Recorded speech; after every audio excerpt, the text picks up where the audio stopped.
নমস্কার দর্শক, আমি সব্যসাচী এশিয়া সলিউশন আপনাদের অনেক স্বাগত জানাচ্ছি। আজকে আমি যে তথ্যটি আপনাদের সামনে তুলে ধরবো সেটি জানা আপনাদের অবশ্যই দরকার।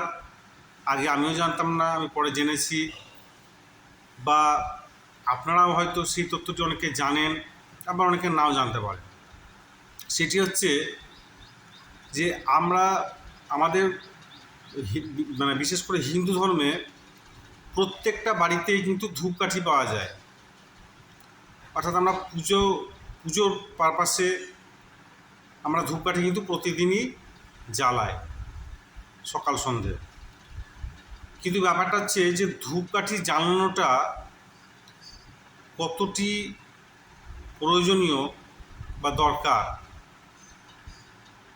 বা আমাদের শাস্ত্রেই বা কি আছে, বা আমাদের ধর্মে কি উল্লেখ আছে।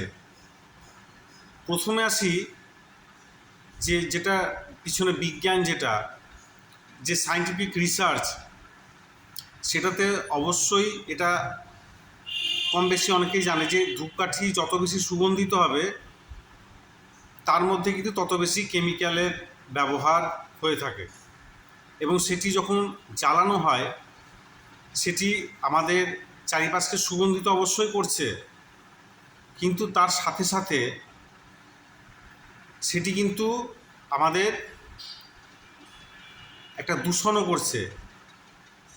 কিছু এমন রিসার্চ হয়েছে যাতে দেখা যাচ্ছে যে ধূপকাঠির ধোঁয়া এটি সিগারেটের ধোঁয়ার থেকেও কিন্তু বেশি ক্ষতিকারক।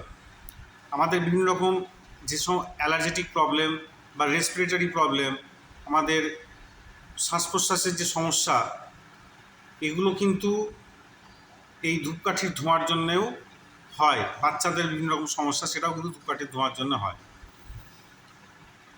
এবার আমাদের ধর্মশাস্ত্রে বা জ্যোতিষ কী বলছে? জ্যোতিষ এটাই বলছে যে ধূপকাঠি, যখনই দেখবেন যে ধূপকাঠি এই শব্দটা ব্যবহার হচ্ছে, তো ধূপকাঠির মধ্যে কিন্তু বাঁশের ব্যবহার হয়। যে কাঠিটার ওপরে যে ধূপের আবরণটা থাকে, যে কাঠিটা থাকে, সেটা কিন্তু বাঁশ দ্বারা নির্মিত। এবং বাঁশ কিন্তু আমাদের হিন্দু ধর্মে পুরোপুরিভাবে নিষিদ্ধ। বাঁশকে পোড়ানো যায় না। বাঁশের সঙ্গে বংশ এটি জড়িত আছে, বাঁশের সঙ্গে বংশী এটি জড়িত আছে। বাঁশ যে মৃতদেহ বহন করে নিয়ে যাওয়ার যেটা হয় খাটিয়া, বা যেটাকে বলা হয়, সেটাও কিন্তু বাঁশ দ্বারা নির্মিত হয়।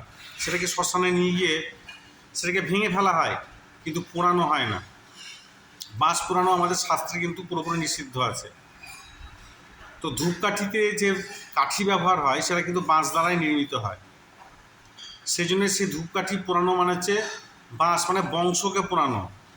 এমনকি বাঁশ পোড়ানোর মাধ্যমে কিন্তু পিতৃদোষ এর তৈরি হয়।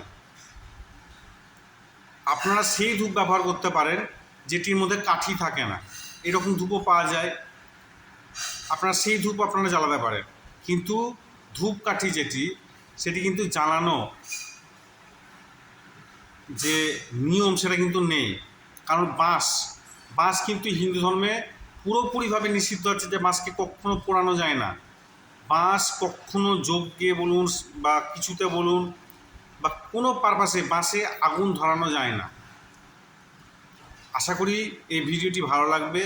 যদি ভালো লাগে থাকে অবশ্যই শেয়ার করুন, মানুষকে জানতে দিন এবং লাইক করুন। অনেক অনেক ধন্যবাদ, ভালো থাকবেন।